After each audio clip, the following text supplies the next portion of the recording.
क्या आपके कमर में दर्द रहता है? क्या आपको साइटिका की दिक्कत है? अगर आपकी कमर से नस दब गई है, आपकी L4, L5, S1 में अगर ब्लड सर्कुलेशन कम है, तो आज का ये वीडियो आपको पूरा देखना चाहिए। आज हम इस वीडियो के माध्यम से आपको समझाएंगे कि कैसे घर पे ही आप अपनी साइटिका स्लिप डिस्क का इलाज कर सकते हैं।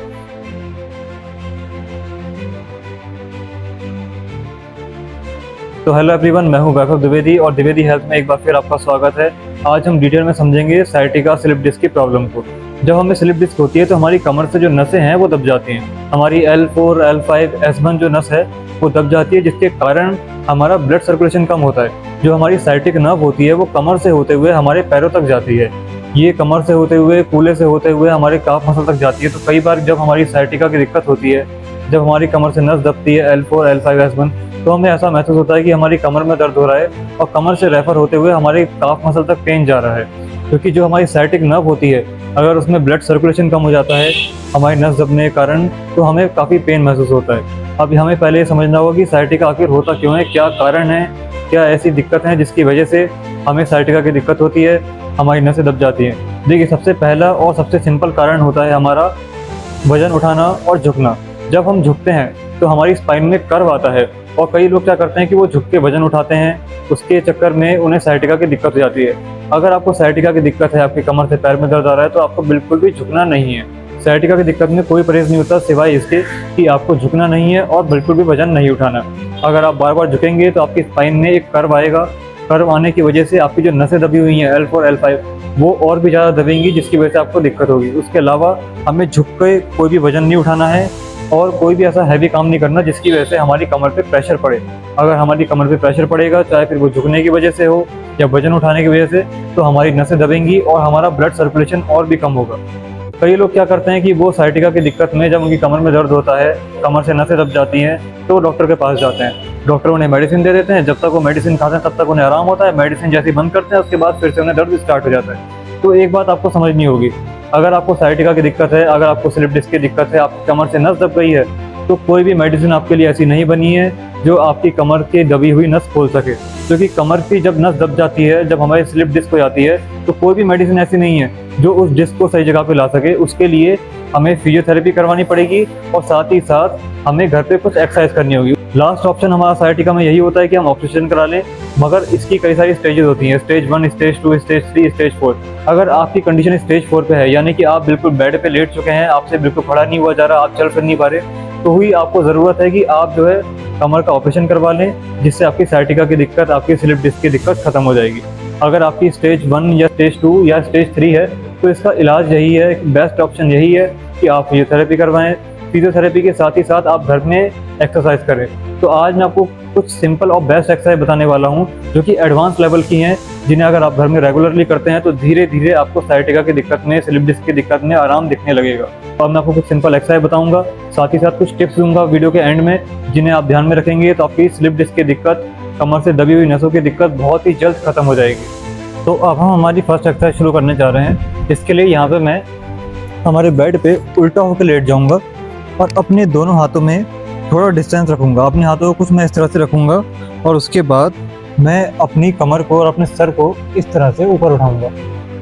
अपने सर को ऊपर उठाने के बाद मैं यहाँ पे 3 से 4 सेकंड होल्ड करूँगा और उसके बाद मैं अपने आप को नीचे ले आऊँगा। उसके बाद हम 2 सेकंड रुकेंगे और उसके बाद हम फिर से इस एक्सरसाइज को रिपीट करेंगे। मैं अपना सर उठाऊँगा, अंदर की तरफ सांस लूँगा और उसके बाद 2 से 3 सेकंड होल्ड करूँगा। हमें सिर्फ अपनी कमर नहीं उठानी है, अपना स्कैपुला नहीं उठाना, बल्कि अपनी गर्दन को भी ऊपर की तरफ उठाना है और ऊपर की तरफ देखना है। 3 से 4 सेकंड हम होल्ड करेंगे, उसके बाद हम उसे नीचे छोड़ ले आएंगे और उसके बाद हम दोबारा से इस एक्सरसाइज को करेंगे। इस तरह से दोबारा से मैं अपनी कमर को उठाऊंगा और उसके बाद 4 सेकंड के लिए होल्ड करूंगा। 1, 2, 3, 4। इससे हमारी कमर में काफ़ी स्ट्रेचिंग होगी, कमर में एक स्ट्रेच आएगा, जिसकी वजह से हमारे ब्लड सर्कुलेशन में इम्प्रूवमेंट होगा। बॉडी के स्ट्रेच होने के कारण हमारा ब्लड फ्लो अच्छा होगा और पेन में भी काफ़ी कमी आएगी। जो आपकी नसें दबी हैं, इस एक्सरसाइज से आपकी नसें भी खुलेंगी। इस तरह से हमें इस एक्सरसाइज को करना है। दिन में 5 से 10 बार, एक बार इस एक्सरसाइज को आप कर सकते हैं। या तो सुबह इस एक्सरसाइज को करिए या शाम में कर लीजिए। बार बार इस एक्सरसाइज को आप मत करिएगा, क्योंकि बार बार करने से इस एक्सरसाइज से पेन बढ़ सकता है। और मैक्सिमम इस एक्सरसाइज को आप 10 बार कर सकते हैं, उससे ज़्यादा आप इस एक्सरसाइज को मत करिएगा, वरना आपका पेन बढ़ सकता है। अब हम बात करेंगे हमारी सेकंड एक्सरसाइज की। सेकंड एक्सरसाइज के लिए मैं इस तरह से लेट जाऊंगा अपने एक हाथ को अपने सर पे लगा लूँगा और उसके बाद अपने पैरों को लगभग इस तरह से मैं मोड़ लूँगा। मैंने ज़्यादा पैरों को नहीं मोड़ा, सिर्फ इतना मोड़ा है। और अब मैं अपने जिस पैर में पेन है उस पैर को इस तरह से उठाऊंगा। अगर आपके दोनों पैरों में पेन आ रहा है तो इस एक्सरसाइज को आप दोनों पैरों से कर सकते हैं, अलग अलग करवट लेके।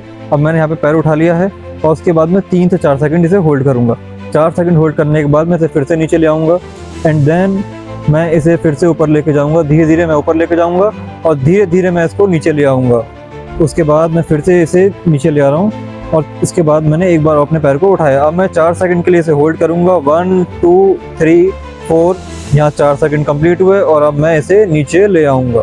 इस एक्सरसाइज से आपके घुटने में स्ट्रेंथ आएगी, आपकी पैर में एक स्ट्रेंथ आएगी, जिसकी वजह से आपको चलने में काफ़ी आराम मिलेगा। आप अपना बेसिक काम कर पाएंगे, आपको पेन में कमी दिखाई देगी और हमारा जो कमर से दर्द रेफर हो रहा है नीचे काफ मसल की तरफ, उसमें हमें कमी दिखाई देगी। इस एक्सरसाइज को आप दिन में 10 से 15 बार एक बार कर सकते हैं। हो सके तो ये एक्सरसाइज आप दोपहर में करिएगा तो आपको काफ़ी आराम मिलेगा। रात में या शाम में इस एक्सरसाइज को मत करिएगा। इस तरह से आप इस एक्सरसाइज को कर सकते हैं। स्टार्टिंग में आपको काफ़ी इजी लगेगी मगर बाद में थोड़ा थोड़ा पेन होने लगेगा। पेन से आप घबराइएगा मत, आराम आराम से इस एक्सरसाइज को आप 10 से 15 बार कर सकते हैं। नाउ हम बात करेंगे अगली एक्सरसाइज की। ये काफ़ी सिंपल और इजी एक्सरसाइज है और कई लोग इस एक्सरसाइज को करते भी हैं, मगर इस एक्सरसाइज को आप ध्यान से करिएगा क्योंकि कई लोग कर भी रहे हैं मगर फिर भी उन्हें रिजल्ट नहीं मिल रहा क्योंकि वो एक्सरसाइज को सही तरीके से नहीं कर रहे। ये हमारी एक्सरसाइज है नी टू चेस्ट। आप अगर ये एक्सरसाइज कर रहे हैं तो इसे करने का तरीका देख लीजिए एक बार। इस तरह से हम अपने पैर को अपने चेस्ट की तरफ लेके आएंगे, 2 सेकंड होल्ड करेंगे या 3 सेकंड होल्ड करेंगे, उसके बाद अपने पैर को छोड़ देंगे। कई लोग क्या करते हैं कि वो इस तरह से पैर लाते हैं, छोड़ते हैं, फिर लाते हैं, फिर छोड़ते हैं। वो पूरा पैर छोड़ते नहीं, एक ही पैर से बार बार एक्सरसाइज करते हैं जिसकी वजह से पेन ठीक ही नहीं होता।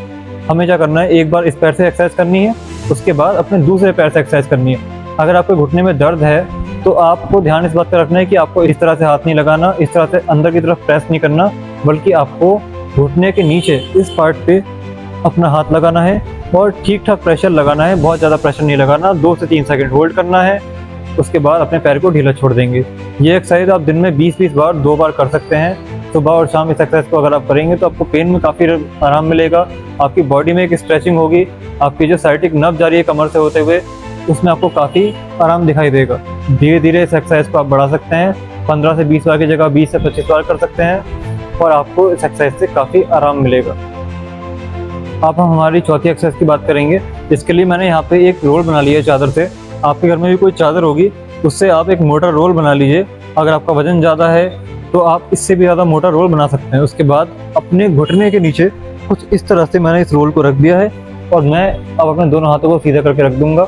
गर्दन मेरी बिल्कुल सीधी रहेगी और उसके बाद मैं अपने घुटने को नीचे की तरफ प्रेस करूंगा, अंदर की तरफ। इस तरह से आपको घुटने को नीचे की तरफ प्रेस करना है और 3 सेकंड के लिए होल्ड करके अपने घुटने को फिर छोड़ देना है। उसके बाद मैं फिर से इसे 3 सेकंड के लिए प्रेस करूंगा। 1 2 3, अब मैं इसे छोड़ दूंगा। उसके बाद मैं फिर से इसे नीचे की तरफ प्रेस करूंगा। आपकी जो कमर से नस दबी है उसकी वजह से जो काफ मसल में पेन आ रहा है उसमें आपको काफ़ी आराम मिलेगा इस एक्सरसाइज की हेल्प से। इसमें कई सारी एक्सरसाइज ऐसी हैं जिससे आपको पेन में आराम मिलेगा और कई सारी एक्सरसाइज ऐसी हैं जिससे आपकी कमर की जो दबी हुई नस है उसमें ब्लड सर्कुलेशन अच्छा होगा, वो दबी हुई नस खुलने लगेगी, जिससे आपका पेन भी कम होगा और आपकी बीमारी जड़ से भी खत्म होगी। तो आप इन सारी एक्सरसाइज को करिएगा और बहुत लिमिट में और बहुत आराम से आपको सारी एक्सरसाइज करनी है। कोई एक्सरसाइज अगर समझ में नहीं आती है तो वीडियो को दोबारा देख लीजिएगा, क्योंकि कोई भी एक्सरसाइज गलत तरीके से अगर आप करते हैं, सही से होल्ड नहीं करते, प्रॉपर टाइम नहीं देते या कोई गलत मूवमेंट करते हैं तो कोई भी एक्सरसाइज काम नहीं करेगी और उल्टा पेन बढ़ने लगेगा। तो दोस्तों, इस वीडियो में हमने देखा कि किस तरह से हमें एक्सरसाइज करनी है। अब मैं आपको कुछ इंपॉर्टेंट पॉइंट बताने वाला हूँ जिन्हें आप ध्यान में रखें। अगर आप एक्सरसाइज करेंगे तो आपको पेन में, आपकी साइटिका की दिक्कत में, आपकी स्लिप डिस्क की दिक्कत में बहुत आराम मिलेगा और आपकी बीमारी जो है वो धीरे धीरे जड़ से ही खत्म होने लगेगी। कई लोग क्या कर रहे हैं, वो फिजियोथेरेपी करवा रहे हैं, वो घर में एक्सरसाइज भी कर रहे हैं, वो मेडिसिन भी खा रहे हैं, उसके बाद भी उनका पेन कम नहीं हो रहा, उनकी परेशानी कम नहीं हो रही, ना तो उनकी नसें खुल रही हैं और ना उन्हें किसी भी तरह का आराम मिल रहा है। तो आपको क्या करना है, अगर आप कोई भी एक्सरसाइज करते हैं तो उससे पहले आपको ध्यान इस बात का रखना है कि आपको एक्सरसाइज से पहले हमेशा कम से कम 5 मिनट वार्म अप करना बहुत ज़रूरी है। यानी कि आप या तो एक्सरसाइज से पहले 5 मिनट टहल लीजिए या कोई काम कर लीजिए जिससे आपकी जो कमर की नसें हैं वो थोड़ी चलने लगेंगी, जिससे आपका ब्लड सर्कुलेशन थोड़ा बढ़ जाएगा। बॉडी में जब तक एक्टिविटी नहीं आती है, जब तक थोड़ा मूवमेंट नहीं आता, एक्सरसाइज करना बेकार है। उसके अलावा दूसरा इंपॉर्टेंट पॉइंट आता है सिकाई। कई लोग क्या करते हैं, एक्सरसाइज तो पूरी कर रहे हैं, मेडिसिन भी खा रहे हैं, मगर एक्सरसाइज से पहले बिल्कुल भी सिकाई नहीं कर रहे कमर की।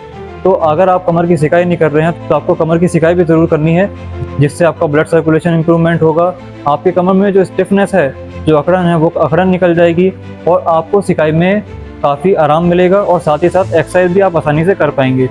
अब आपको सिकाई कैसे करनी है, जब आप एक्सरसाइज करें तो उससे 5 मिनट पहले 5 मिनट के लिए या 10 मिनट के लिए आप हॉट वाटर बॉटल से या हॉट पैड से अपनी कमर की सिकाई कर लें।